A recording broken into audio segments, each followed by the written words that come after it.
Long before Milnells ever stepped foot on Eccles' new road, before she became the quiet woman behind the counter with warm eyes and a soft voice, she belonged to a lineage far older than Salford. Older even than the ruins that sleep beneath Sangster Court. She was born in Luxor, a place where the living walk side by side with the dead. Her family lived near the Valley of the Kings, in a small mud brick home built on land that should never have been disturbed. Her mother warned her from childhood, the dead listen, the dead remember, and the dead do not forgive. Milnells thought it was just superstition, until the night she turned 12. Her father worked as a night guard at a sealed tomb known only in whispers as the House of Anpu, not a burial place of kings, but of priests who practiced forbidden rites. It was said these priests could pull shadows from the living, bind souls, and command the dead. Their leader had been buried alive for crimes too great to name. One night, her father came home shaking, dust covering his clothes. He whispered to her mother, "The ground moved. Something beneath the tomb is waking." That night, she heard tapping beneath their home, slow and deliberate, traveling along the stone floor toward her bedroom. Milnells didn't sleep for 3 days. When she turned 15, a fever overtook Milnells.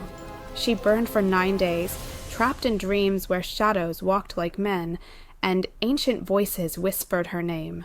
When she finally awoke, her spine, neck, and shoulders were covered with black symbols, spiraling like ink poured into her skin. Her mother cried. Her father bowed his head. She had been chosen. Every few generations, a girl in her lineage was marked by forces older than the gods of Egypt, the forces that existed before humans learned to fear the dark.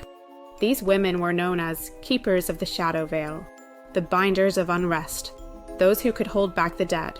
But their power came with a price. Every binding shortens their life. Every summoning breaks pieces of their soul. Every confrontation drags them closer to the grave they sealed. Milnells became the last of them. Months later, a violent storm struck Luxor. Lightning hit the desert near the forbidden tomb and split the earth open. Milnells felt it.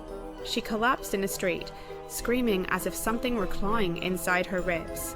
Gold light poured from her eyes. Her shadow writhed like a serpent.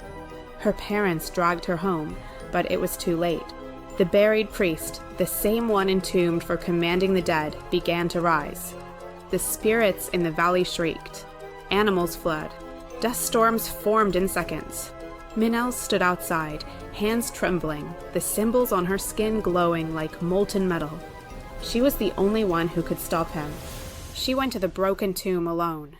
The priest emerged tall, skeletal, dried flesh clinging to bone, jaw still moving though it no longer had breath. His shadow stretched across the sand like spreading ink. "Daughter of Anpu," he hissed, "you are the last. When you fall, the dead will walk again." Milnells lifted her palm, and her shadow leapt forward like a living creature, wrapping itself around the priest's rotted form. He screeched, a sound like stones grinding. She whispered the forbidden command, "Ashe Meru Senin, Kafet Rakue." "I bind your hate. I bear your hunger." The sand swallowed him whole. But Milnells knew the truth. She had not destroyed him. She had only delayed him, and part of her soul remained tied to him. Years later, as the last keeper of the shadow veil, Milnells felt a pull across the world, a ripple of unrest, a disturbance like the one that had awakened the priest.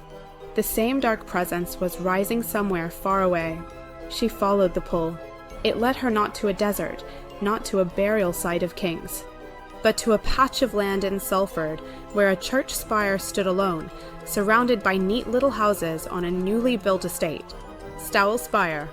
When she touched the ground, she felt him again, the same presence she had bound in Egypt. She whispered, "So your followers buried you twice." Her heart sank. Stowell Spire was not a memorial, not a ruin, not an accident. It was a second tomb for the same ancient priest brought to English soil centuries before. The dead beneath Sangster Court, Chambers Field, and the estate were not local souls at all. They were part of the priest's cult, buried alive, bound in darkness, waiting for their master to rise again. Milnells opened the shop on Eccles' new road not to earn a living, but to keep watch. She etched protective sigils under every shelf. She buried amulets beneath the floorboards. She carried relics in her pockets that vibrated when the dead stirred. When the fog rolled in from the quays, she barely slept. When the spire hummed with energy, she stood outside the shop until dawn.